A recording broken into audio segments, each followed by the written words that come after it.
More of the same, that's what we want you to do. More of the same, right? Are there any other questions? Anyone? Anyone? Okay. This is Why quite don't we introduce interesting. ourselves? I'm John O'Donnell, US Manga Corps. Like that student, US Manga Corps. We have the Studio Nemo crew here. Wade Flanagan, Jay Parks, Pamela. We have Rich, and you're the only person we don't know.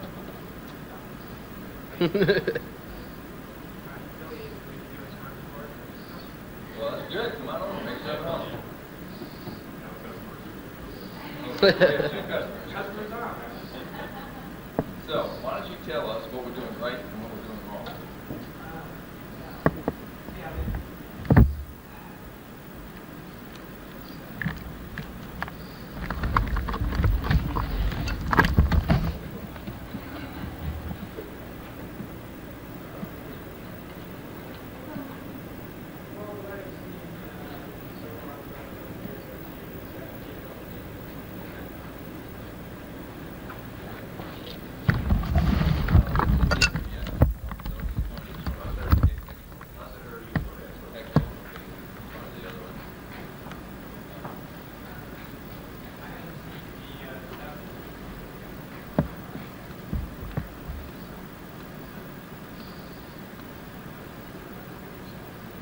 Any reason what it was? What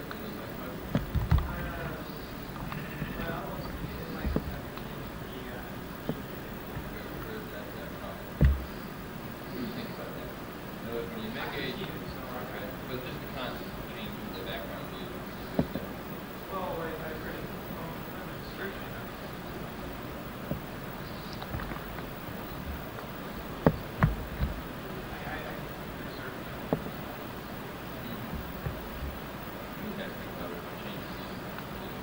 Well, as far as I'm seeing, the way you're handling it is that the what publicly commissioned such a stuff. And we're all for that.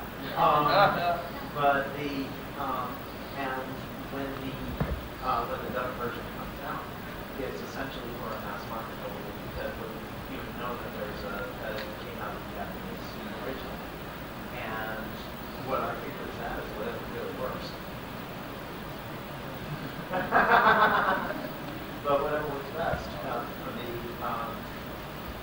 that, since you found essentially the version that the collectors would really want to see, the version that the Japanese director overlooked and created for himself, then changing the music that he's doing is probably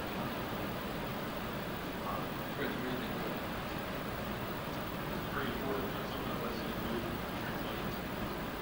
Like saw Totoro Theater translated from the version, and it's right here in the rare something and change the background as it works. If you change it still works, it's all changes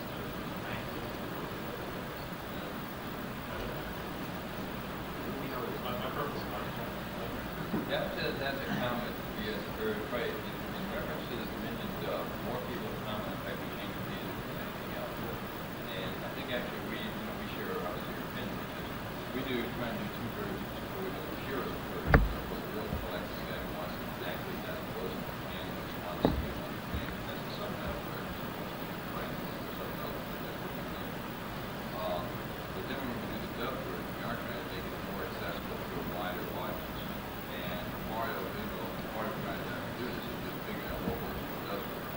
And we're not going to make the decision in the case of music would, because in Europe they have a hot band going along. They wanted to get these guys recorded. They thought that they could release it as a single, do a music video, get it on TV, get the buzz going, and almost the record company side of things. It didn't work out. They didn't get to the point where they produced the video and whatnot. But wasn't a good record. Yeah, it was, to be honest with you, I think our opinion is, okay, it was probably worth trying just to get the progression, but unless there's going to be a really dramatic improvement in one line of music, just to change it for the sake of, change it, doesn't make a lot of sense.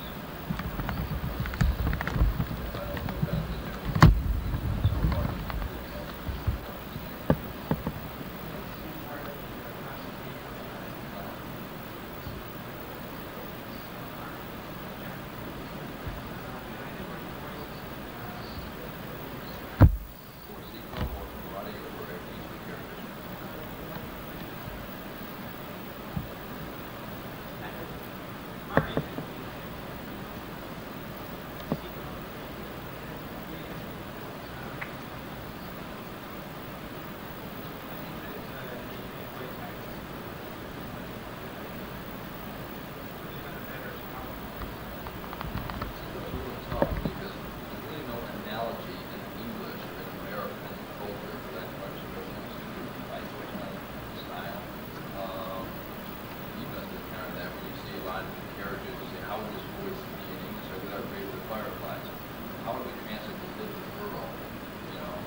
enough character to a picture for us to take a fairly recognizable voice like Britain, right? You know, easy to get that kind of guy, macho kind of guy. Aco and Eco weren't as tough as Seco. I don't know, there's definitely something beyond just making it in this language. You have to try to match the character. And I think what happens, especially with Eco, people are so familiar with the subtitle format, which is Japanese, they often their image of what it would be in English. And so you're playing into people who have preconceived notions. It's sort of like when you go to a movie after you read a book. You say, wait a minute, that wasn't my image of the guy. And I'm wondering maybe if this is more of a problem with well-known titles than lesser well-known titles who haven't had that time to deal with their own impact.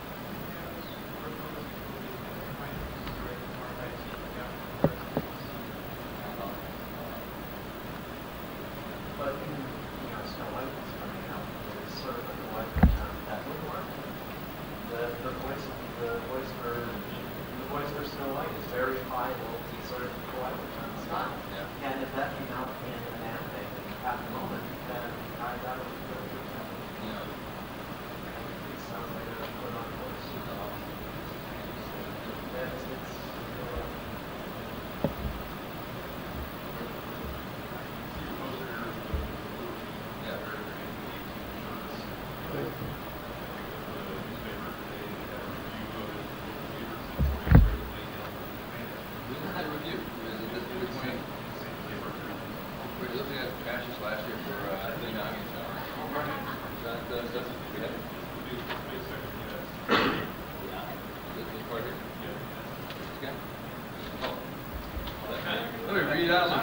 Yeah. Filler. No. Spontaneous, that's Is there a picture in there? Is this in the point?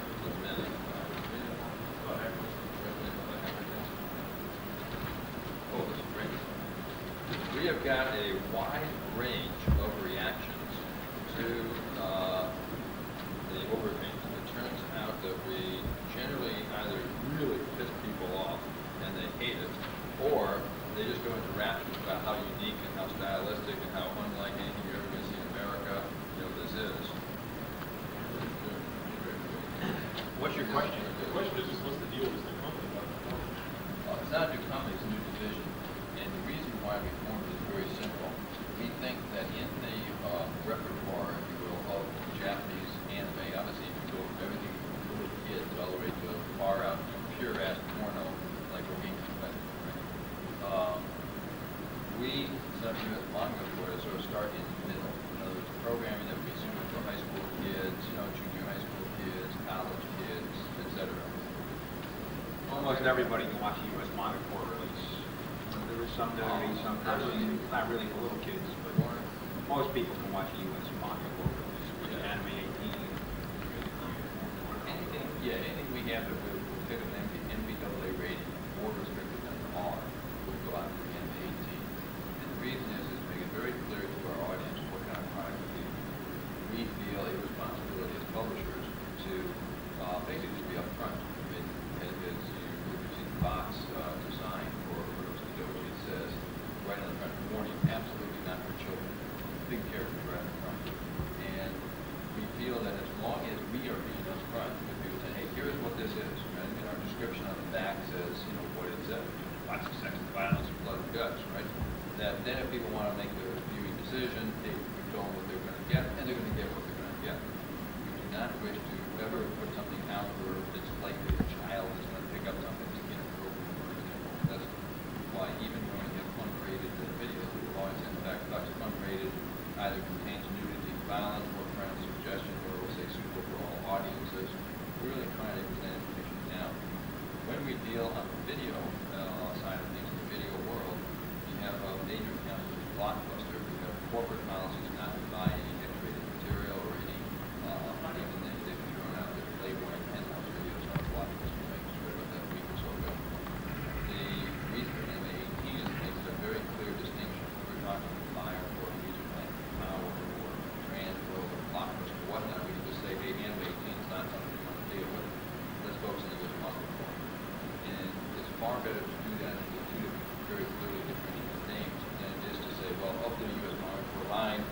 this one title is not so good. That's what casts a pall with the whole label. People in video work with different labels, so that's why we said we didn't need people.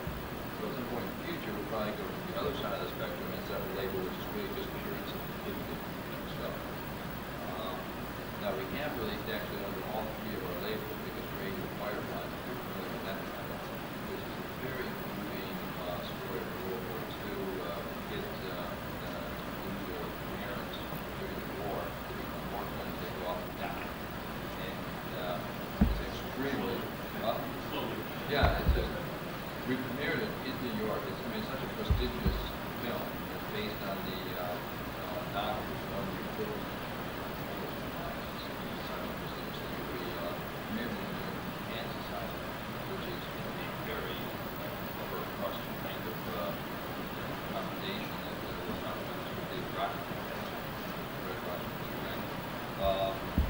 That particular title we released under some media because the Central Media line handles our documentaries that you see on Discovery, PBS, that kind of quality educational documentaries to make the type of program. And we felt that in terms of reaching the school and library market, which is far better than Radio Fireflies, if it was a CPM release and then it was a US Manga Corps release. So we sort of using different labels to appropriately position each of the releases so that the markets are dealing with make a proper judgment as to whether it's so with Anime 18, we have a movie that we've licensed called Makai Toshi Shinjuku, which if you're familiar with Golden City coming from Springline, would be a sequel to that. And there's a title, it has enough, violence, sexual imagery, etc. that you're able to acknowledge the USMC would be right now. No, Well, that was the very first title we were going to put out. yeah, that's enough. I mean, that's such a sweet. Say what? No, that got squelched for very different reasons. It got squelched because Sony of America got very antsy when they slammed an article appeared in the LA Times. A gentleman named Chuck Phillips wrote an article in LA Times. It was totally off the wall, and used Minagi Chow to say, gee, jamming the movies in American porno business, and this and that and the other, right? Put the whole thing in a bad light. And we were offended with the article for several reasons. One, because it was not based on fact. Two, because the gentleman had taken the screen we had given him and shown it to other these war majority types in order to get them quotes from them. And I mean, here was a title that had not even been released. He said, already people are in arms, such and such a person from this war majority group is saying, this and that, right? Sony of America read that and just flipped. They said, geez, the last 2 minutes in Southern Baptist boycotting training grounds. So they asked Japan to, yank the release. Japan dealt with this in a very, very appropriate manner. And we understood the situation, so this one we could go back to the title. So we swapped with some other titles, and that's why we yanked Minagi Chow. So that would have been USMC, because it's a very sweet, sort of thing. It's simple, or it's a little bit unity, kids, but, no sex, absolutely nothing in nature of overthink. Nudity per se, but then there's a couple of snippets from our data, change a couple seconds, that sort of thing. That was Mandatory shower scene. yeah, in California, your shower scene, right? That's fine with the USMC, because that would be a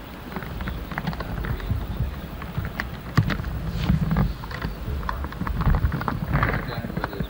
Just let the market know what they're buying.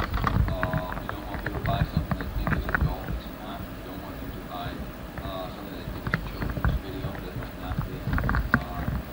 When we really did go for the first time, for example, we put on the cover it's nudity, because at the time it was very clear to us that most videos were saying, cartoon children, play the children's section. All we needed was some, person down south who was very, religious part of the country, not to put their kids on reading sections of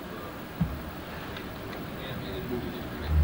So we put nudity on it, which got us a lot of flack actually from the fanboys. They're all saying, why are you playing this up? You're making this look like a smutty kind of thing, and you're playing USMC is trying to make this look smutty, whatnot.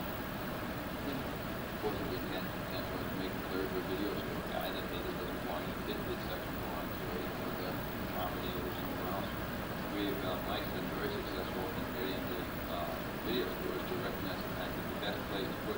stuff is in a section called animation. Well, the biggest success will most likely be Blockbuster. They're split into two factions, company-owned stores and franchise operations.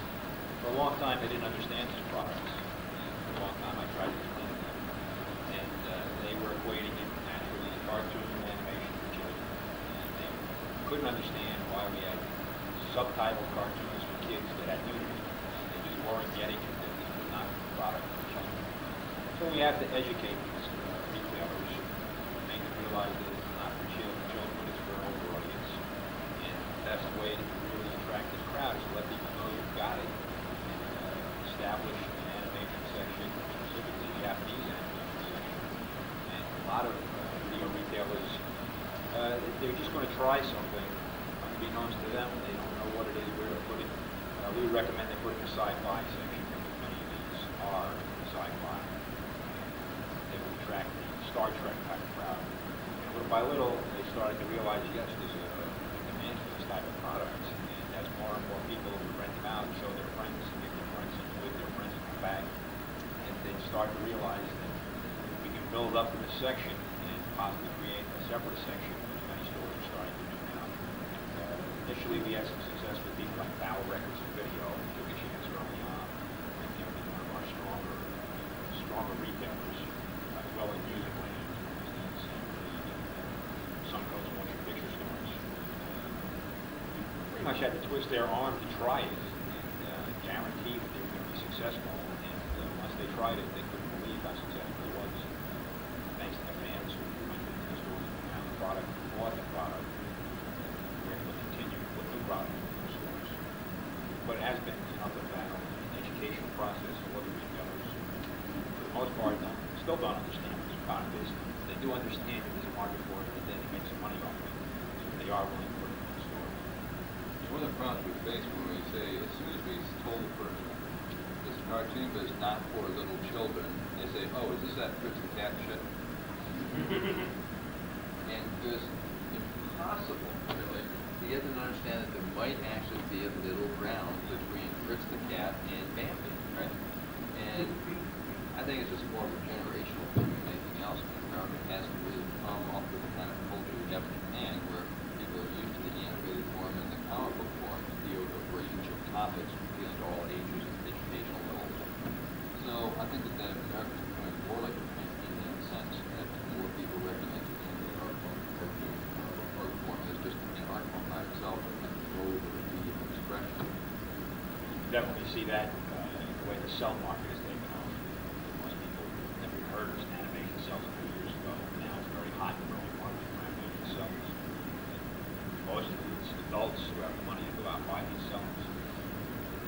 The adults are buying the cells, stands to reason the adults are into the animation in general. And I think there are a lot of adults in this country who loved cartoons as kids and maybe read comics, but sort of gotten away from it as they grew a bit older. But they've still been a fan all these years. They're sort of closet animation fans. And now it's okay to like animation. So you got more and more people coming around. We saw something in Cable Week that said the Cartoon Channel did a survey of its viewers, and it was 46% were over age 18. Which is a thing that people have been saying all along, that there is a market, there is a reason for the product to exist. And what our job is to try and bring in some of the best product that's been released and release it in forms that make it accessible to the public. I don't want to sound hokey here, but we really do add some of our media believe in our company motto, which is for the peace and for shared popular culture. And what that means is really simple. It occurred to us during the Persian Gulf War, a year or two ago. I woke up one day and realized, you know what? If I picked up my daily time and the headline said, we just moved Iraq and no longer exists, I'd say, oh, no shit, I'm going to go back to whatever it was I was doing. It had no impact on me in any way, shape, or form. And I thought about it, I said, wow, I started dying. I said, why? And then I realized, well, I've never had Iraqi food. I've never been Iraqi.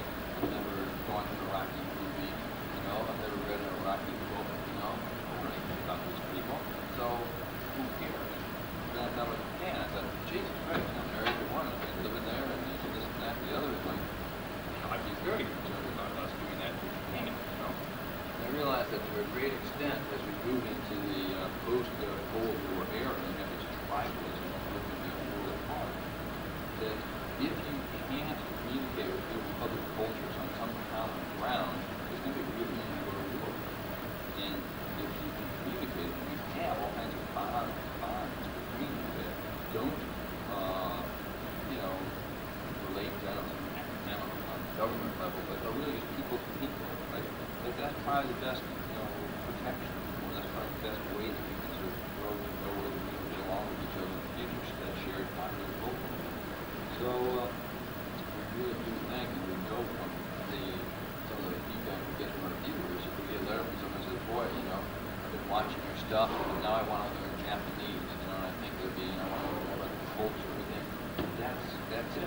We really think we're making some sort of approach to the world between the two countries on a very individual, personal level. That is basically a good thing.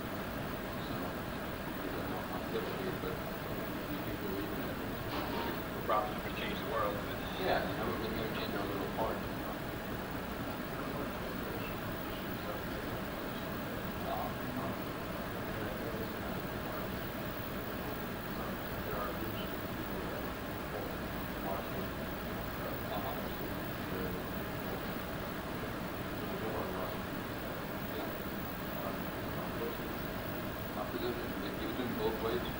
We have absolutely no political blockade one way or the other.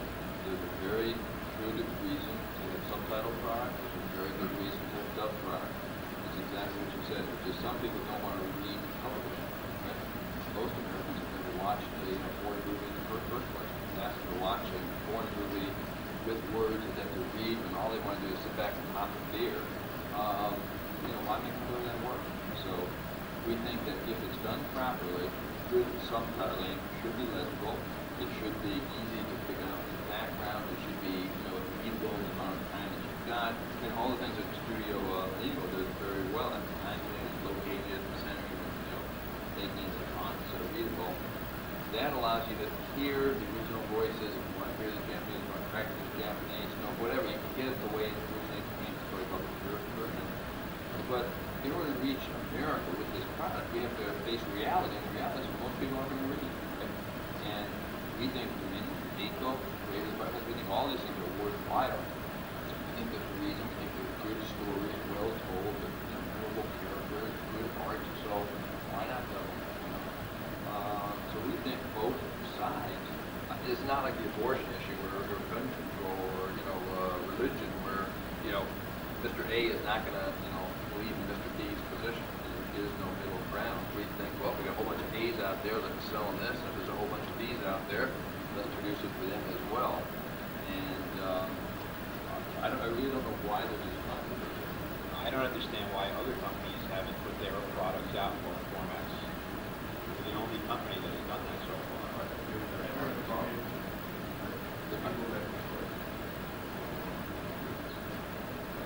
Yeah.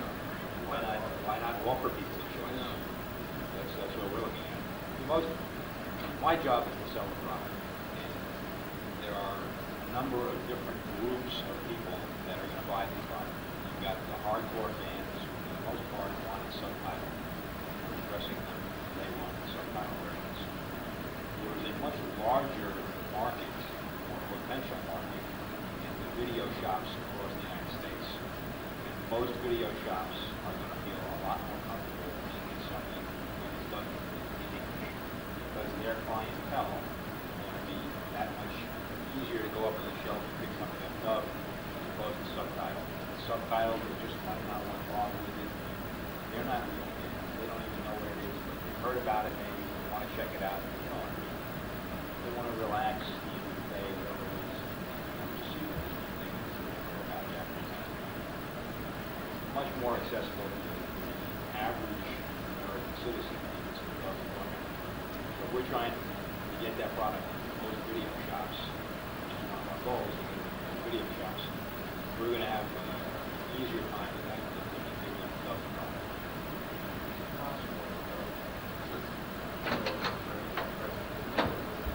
We have some prices those are cheaper. And the reason for that is because we believe that there's more price elasticity on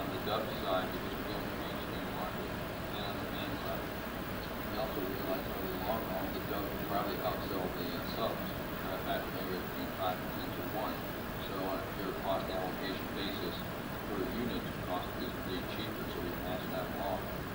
We did an interesting test in New York. We are, to this date, the only company to have ever simultaneously released in New York City, I don't know about the rest of the country, but both a subtitle and a dubbed print of the same movie at the same time in the same theater.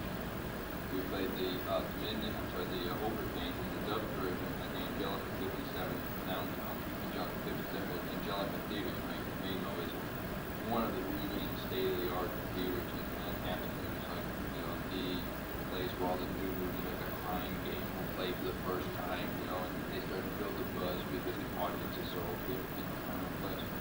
So at their downtown, we played the dub, and at Midtown, we played the subtitles. And the dub just outdrew 10 to 1, 15 to 1, more than that. I mean, we're in our 23rd weekend, I think, this weekend of the Overpaint playing at midnight at the downtown theater. We played 6 weeks, I think, at the sub before it fell off. So there's no question, in the real world, if you will, a dubbed product will just do immensely better. The subtitle version is playing tonight at the amphitheater right here in town. Yeah, it's midnight tonight. It's a special showing because of the Anime Expo. So it's at midnight over at the what? 96 minutes? 108 minutes. 108 minutes. Yeah. So it'll be a great time to go down in your costumes and check it out. It's we have right now like 6 to 8 prints dubbed circulating and 1 print sub. So this is the only subtitle print in America. We were just chosen, by the way, to be one of the lead titles in the Montreal Fantastique Festival in October.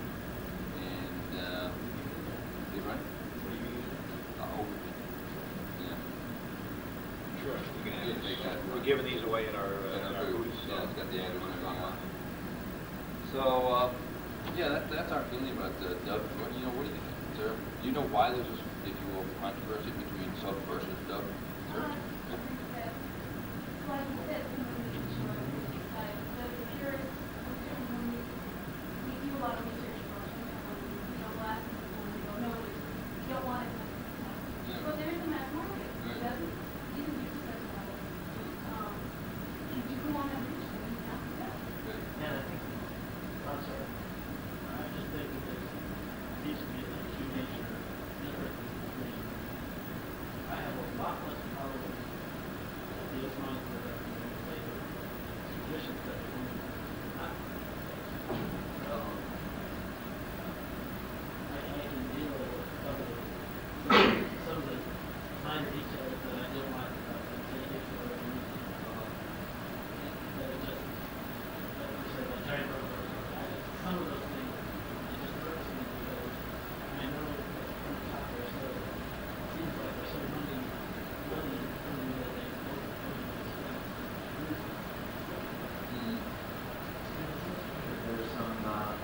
there's some idealism coming from the head of a particular company figuring that this is the way that animation should be.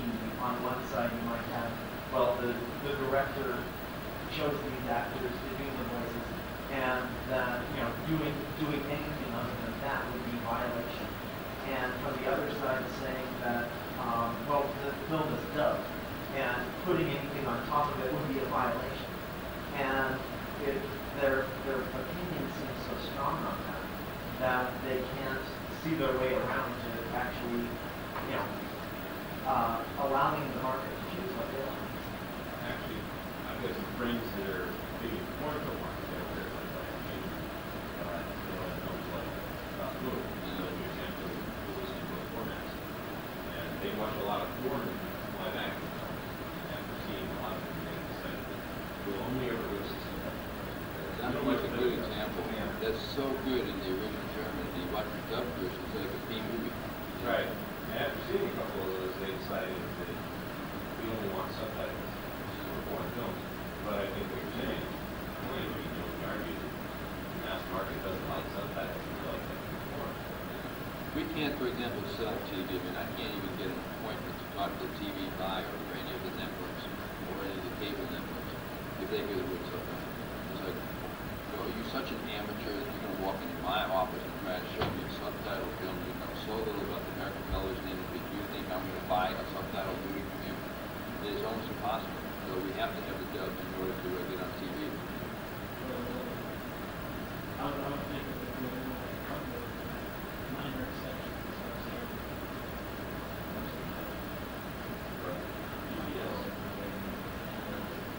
Yeah, unfortunately, the ones that are likely to be the exceptions won't carry this kind of product.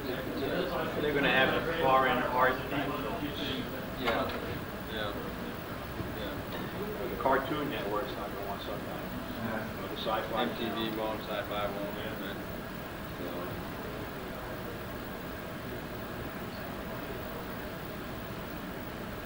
It's easier to, technically it seems to be easier to do that on the discs because basically the 4 channels that you're, and 2 analog stereo channels and your 2 digital channels.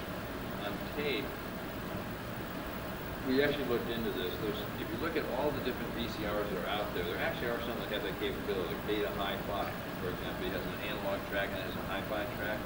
But we know from experience that if you try to do anything with the video market that relies on someone knowing how to use his VCR beyond the point, it doesn't work. They can't work the tracking button. Yeah, and you can't print instructions on the package because, if you rent a video, you tend to take it home in a plastic case, not the original thing, right?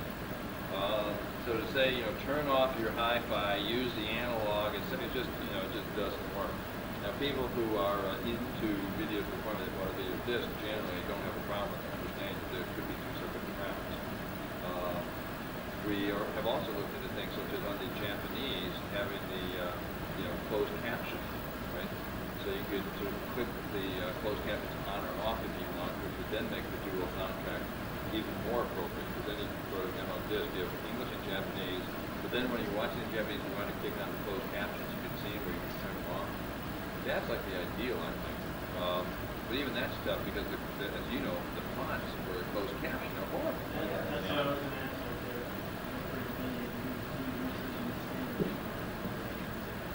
I'm a couple months out of date, unless something's happened the last couple of months, I don't know. But you know how you got that black thing? First of all, you whip the hole, and you block out the hole. Yeah. Yeah, it's just horrible. I mean, if you're deaf, it's better than not hearing it, I suppose, right? But it's just,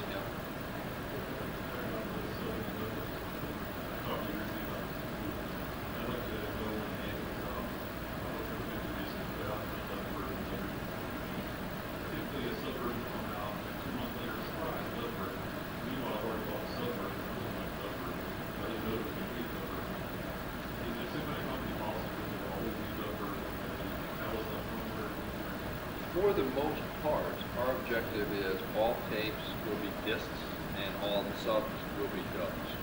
Right? That's good. Now, the timing involves not just our company, but for example, our partners from Europe.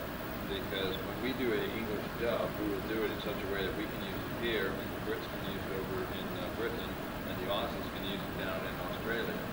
And depending on the release schedules and the acquisition schedules, it's just all across the board. There are lots of cases where we bought the American rights maybe a year or 2. Gal Force, perfect example. We've got the first Gal Forces out in the South. We got the first 2 in the market, and we're working on the rest as on a scheduled basis. Those first 4 were bought by a company in England in the mid-'80s and went bankrupt. And although Long Entertainment, Island Road Communications, they are trying to buy them so that they can release them as dubbed titles in the UK, then we have the dub tracks. They can't because Toho, which is the rep, won't sell it to them until the initial term ends, even though, because the company went bankrupt, the contract's over. Their idea is, well, we don't want to get sued, so it's just easier for us to wait 2 or 3 more years and wait for the contract to end, because then we know it's over. But if we tried to exercise a clause that says this automatically terminates in case of bankruptcy, well, it's just a hassle. We don't want to deal with it, right? So there's a case where it might be years later when we bring out the dub. Other cases, actually with Overfame, we're bringing the dub out before the subtitle, because we're releasing the English dub in August for Demon Wound Part 2 in November, and then in December we'll come out with the Overfame Turbo Collection, which is 5 OVAs, subtitled, original Japanese, uncut director's versions, exactly as released in Japan. Box set. In a nice box set. 4-color box set. Very expensive box set to buy a lot of these. Right, to cover our costs. Right?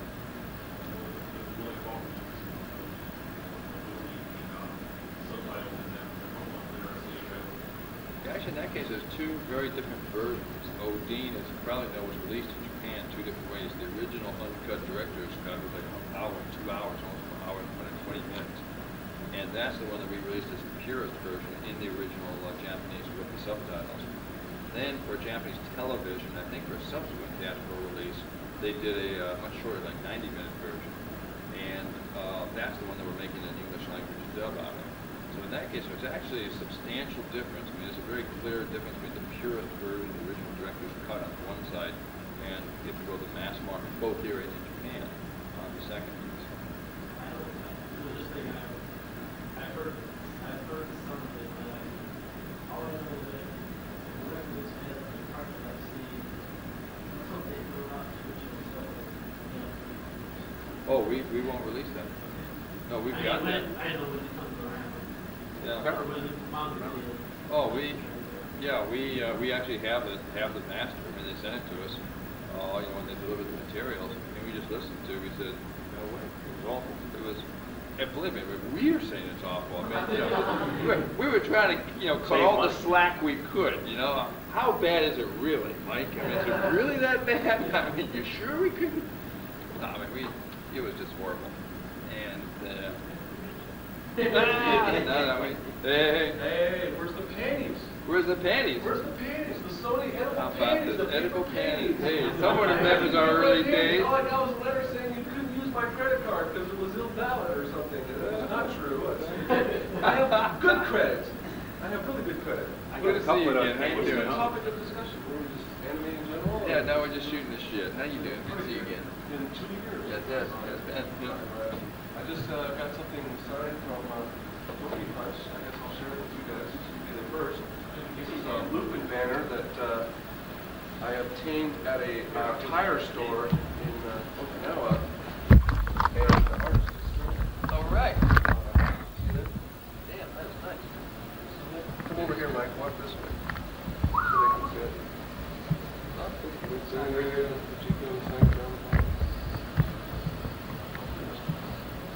Yeah, I guess I think this says like Bridgestone, good choice, Bridgestone. Yeah. Maybe because Luke's such a good driver. Good choice. What else can you say? I don't know. Lupin and car. Now we're just shooting the shit about subs versus dubs, right? Oh, I was scrolling with Carl Masak this morning about that. He's got a philosophy about subs versus subs. His main point is why put words over pictures? That is a point. Well, here's 3 people who do it for a living. Why put words over pictures? So do we. But we don't do it for a living, but we certainly like to. We need help. Please call Shadow Exchange, or code 714-491-8771. Thank you. So anyway, what is your? There's an argument. Okay, well, essentially, I was going into this, and you know, it's not that we're married towards other pictures. For one thing, for us personally, it's more economical to do it that way. Jumping into dubbing is major. He says everything that he does with the dubbing has to get right back into Streamline. In other words, he's in like a loop where he can't afford to do anything else but Streamline.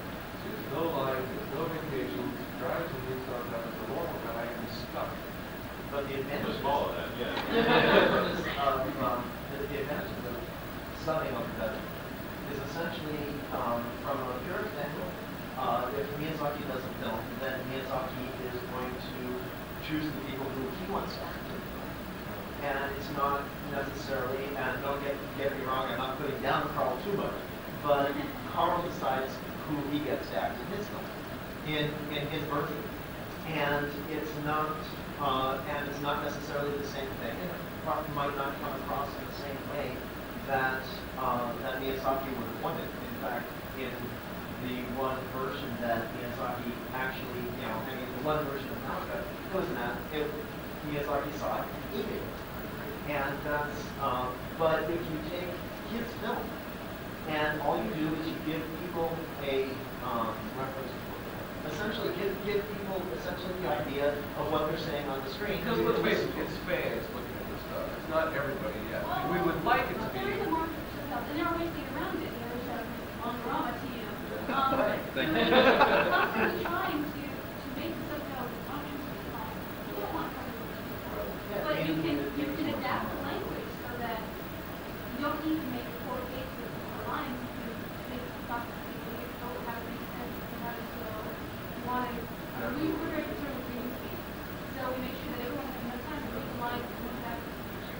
And the main And then we always try to keep in mind, there is a black space at the bottom. Doesn't really obscure all that much. This is all philosophy about subtitling, and a lot of those And there's things. philosophy that doesn't. Right, but what we're trying to say is subbing over dubbing.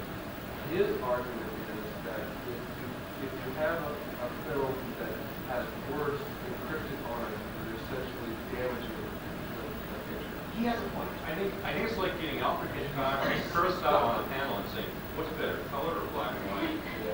When you just said you're damaging the picture, okay, I understand that. What's worse, damaging the picture, or the way he does it, damaging the audio?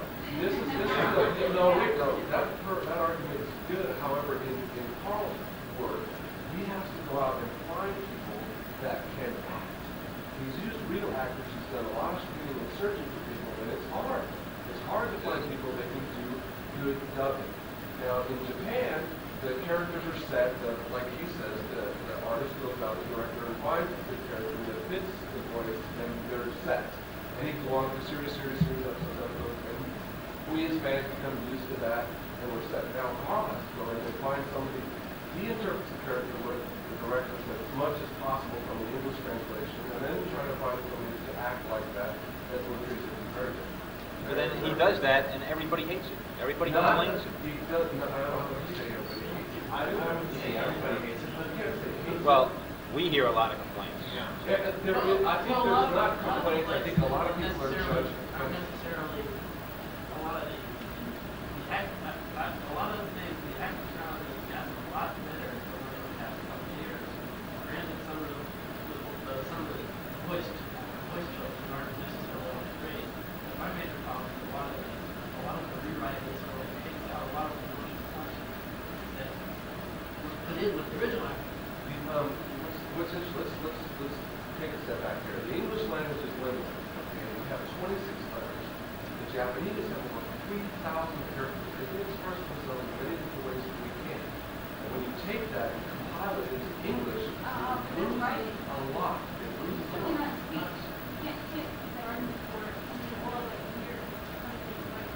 But however, you have to admit, a lot of things that directly translate from Japanese into English are very important. Well, that's why you need good writing. And that's what started the argument with me with Tom Mason. Because people would see this corny line would come across the screen and everybody would laugh. It wasn't a very funny scene. The person was getting blown to bits. You know, it's a very important part of it. But I've seen stuff that translates from French into English and becomes super corny, and the problem is the person didn't translate it right. Or maybe the original scene in French was directed poorly, and there's no way to translate it right. But, I mean, it's a problem you face everywhere, and I don't think it's basic to the structure of the Japanese or English language. I think that if if you're given good material to begin with, that you can produce a well-worded translation. My problem with Carl is I think he goes overboard on trying to fix it, and that and I understand what he's trying to do. I wish he was here. He's a very strong writer. Yes, I know. There's a panel tomorrow actually where all the heads will be up there. Can you be there if it's Carl in the I think everybody's supposed to be there. Robert, us, Matt from ADV. But if you're It's going to get heated. There's going to be a lot of people. Yeah, I know. Yeah. Everybody has to be. We're all pioneers. It's starting to break.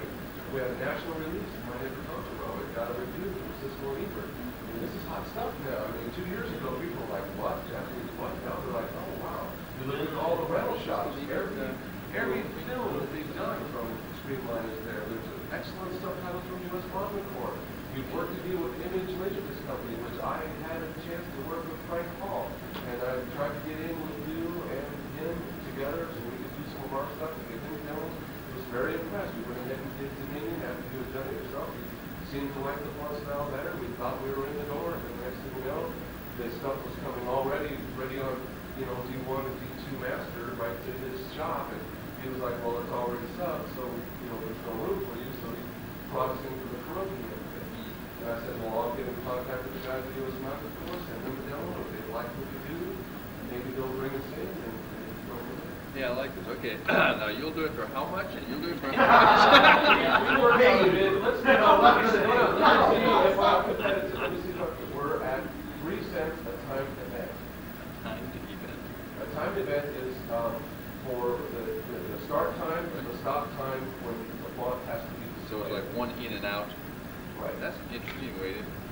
wouldn't have a clue as to how that would compare to the way you do it. How do you set up the deal? I don't know. Well, he sends over a couple women to our office. Oh, wait a minute, now, I understand how I want to talk. You know it's such a privilege.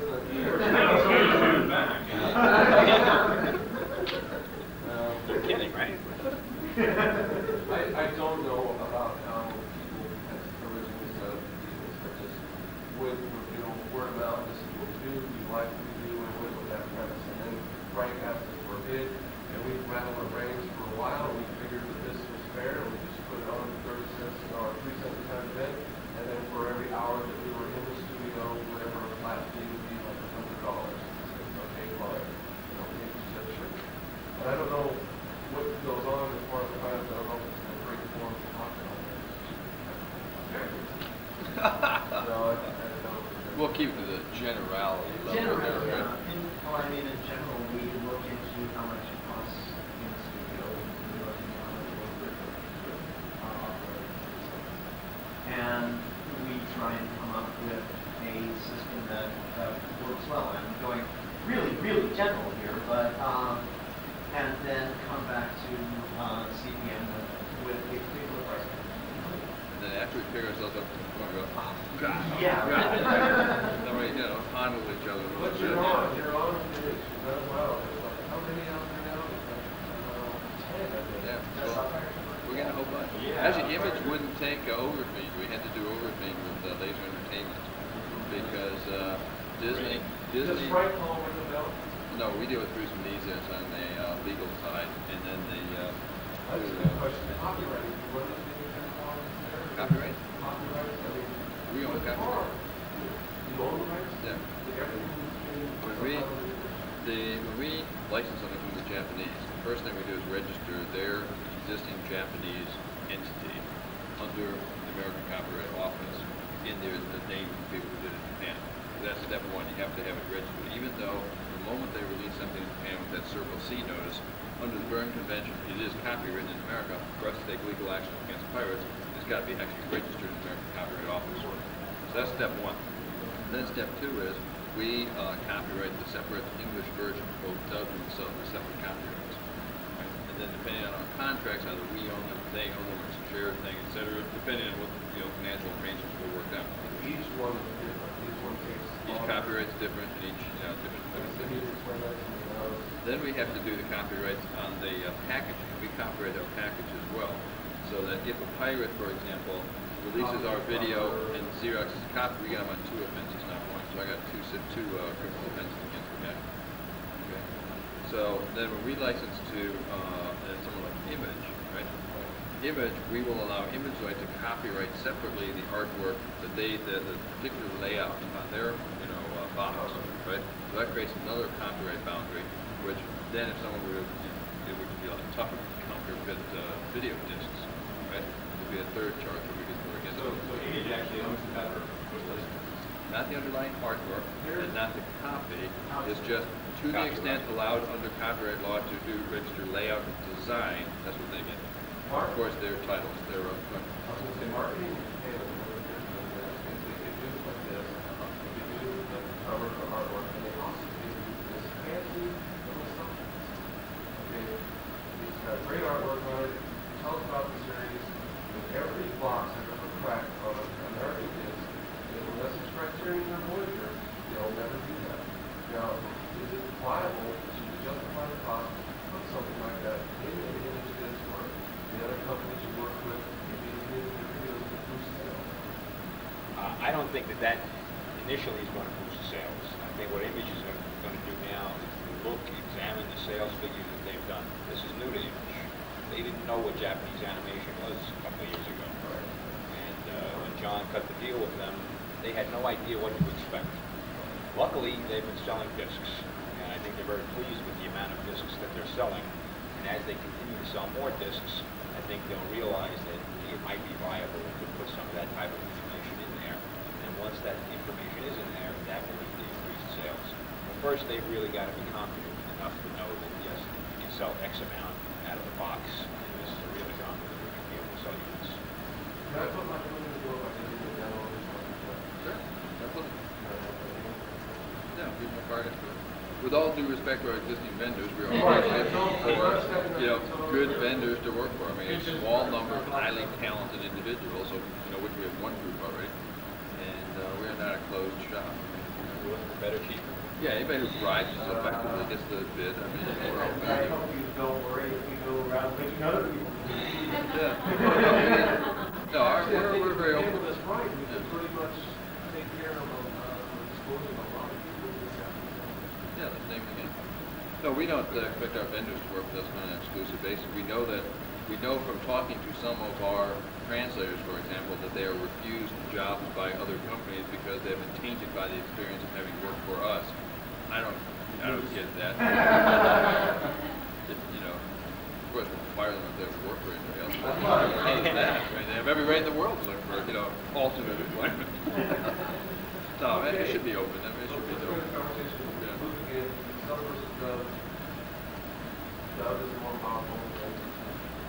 All right, then we're open. We do both. We like both. We like subtitle stuff. We like that stuff. Maybe I should just say, go to Albert Hitchcock and say, what do you like better, black and white or color? And you'll say, oh, definitely just one. No, they each got their place. Yeah. Well, I think some things that have to do, it's like when you see a movie that's based on a book, read the book, right, because you use your own imagination. When you're reading subtitles, you get to be able to put in your own mind how you think, since you don't understand the language, the emotional content or emphasis that's on it. And so when you get someone else who gets a voice and language to understand it, he totally misinterpreted what you thought was going on, and yours was maybe even better than the plot line. You're like, oh, it's not. It's well before just like when you read a really good book, and you see a movie and it ended out your favorite scene or your favorite part, you're like, oh, that makes sense. Jurassic Park. Before That's actually one where I wish I'd seen the movie before the book. Yeah, because reading the book, Velociraptor, I don't know, but after the movie, reading the book, man, that guy in the kitchen going like that, I go, whoa, I know what he had in mind now, But I was, before I had learned Japanese to a point where I could, pick it up off the television, I was adding my own plot. And then, for example, something like Dirty Pair, which has not a whole lot of talk behind the dialogue. I was putting in plot elements that I thought would be really cool, and then I see something that, either now I see it now, or I see it where somebody else has done the subtitles back then, and I'm going, now wait a minute, there was nothing there. I was just adding a lot of my own imagination to it. And that's also something that comes into it. It's something that's got to be. What's the kind of ironic? In some cases we were way off. A lot of the Dirty Pair episodes, basically, it's very different, especially for me, since I still don't speak Japanese, I'm maybe 2 words. And you watch it, and you just have to sit there and imagine what's going on. And I have a fairly active imagination, and I like some of my plots. They were really good. Well, but the fact is once I have access to high-powered translation equipment, I eventually find out what the plots are, and geez, they're dull. Especially Dirty Pair is a perfect example of Dirty Pair episodes. Seems like there's so much going on, and then you realize that 80% of what's going on is standing there insulting each other, and it's not even clever insults. Project Eden was great, but a lot of the TV episodes just on the other hand, there are things that you see the first time, and if you don't know Japanese, you think it's kind of dull, and then when you actually get down and understand what's going on, it becomes a really interesting story. Mermaid Forest came out that way with Mermaid Forest. You see, I have a lot of friends who he doesn't speak Japanese, and they're yawning all the way through it. And then when you see the dialogue coming through, then suddenly you're going, this is a cool story. Actually, I think Venus Wars is much the same way. Venus Wars has a lot of running around on motorcycles, it's inspiring, but without the dialogue, it's not really like it. And even when we were cutting Mermaid Forest, our engineer who was seeing it for the first time, sat back afterward and said, I like that story. And, that's really cool.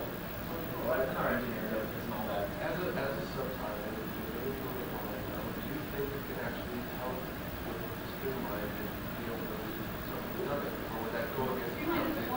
feels unhealthy. I just got done talking to him, and he's like, I said, well, catch 13, he's tired. The bus ride's over.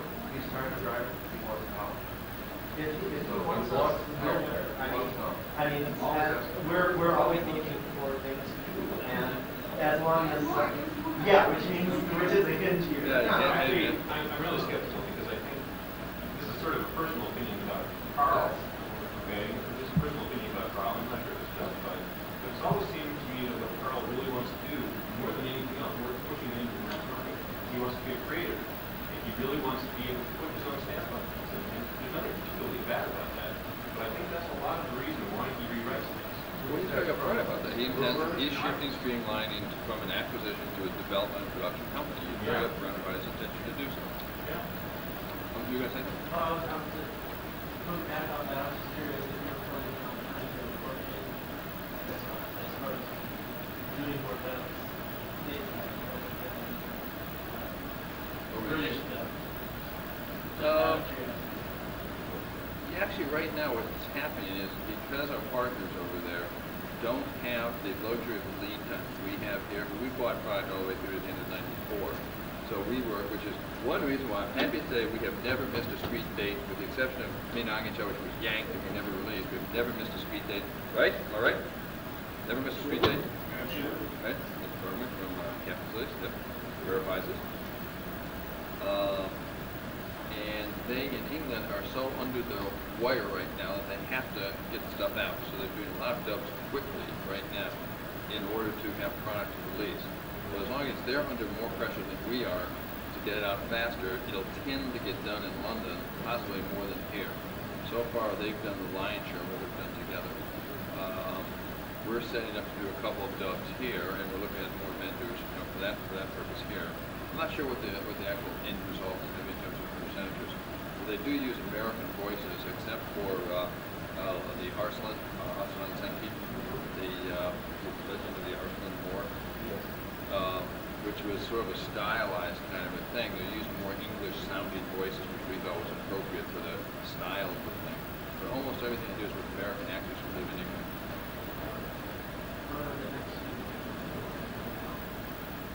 What are they stuff in the market? Which ones are they?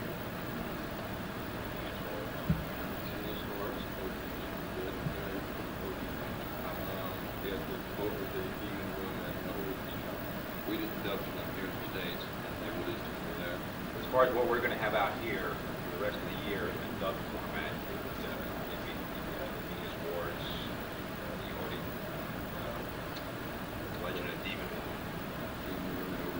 Like you just mentioned from Arslan, working on that. Just out of curiosity, I was just curious if they were working on some of them have already had out subtitles that they were working on. Right now they're working on a bunch of stuff that we don't have. They're working on Bubblegum Crisis, for example. So you get Bubblegum Crisis, Bubblegum Crash out of them. You'll get Wicked City. I think they picked that one up. I guess some other stuff that Marl has here. Brian Freeman. The Brian Freeman. They would do that. I'm not sure what their relationship is with Marl, so if they're going to...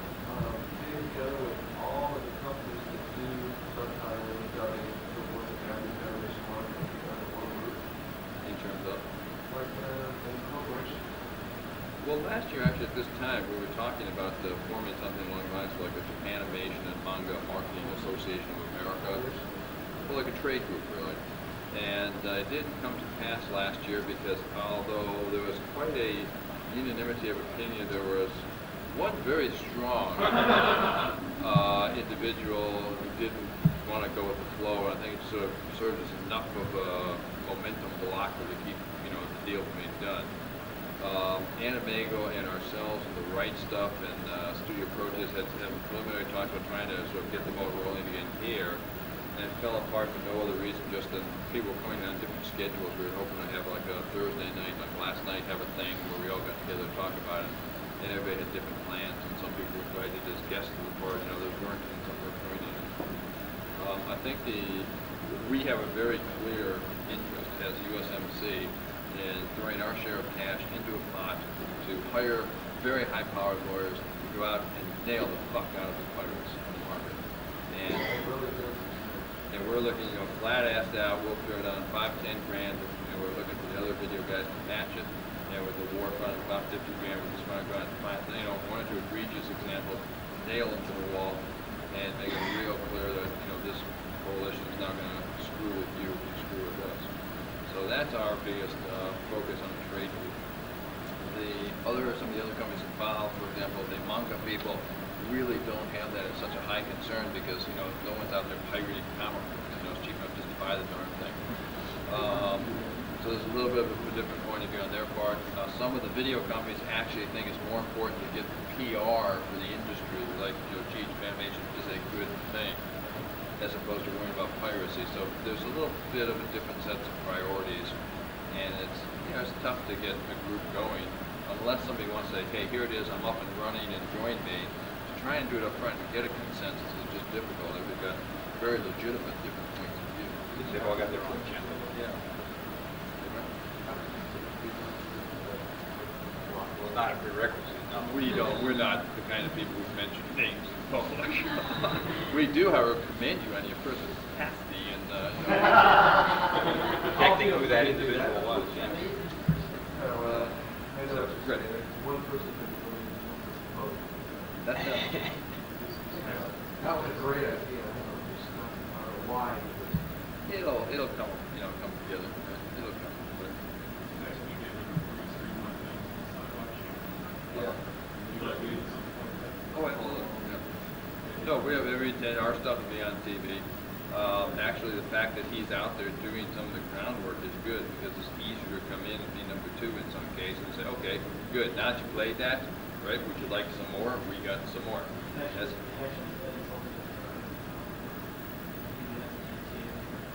Yes. He's made a number of announcements concerning the television deals he's made.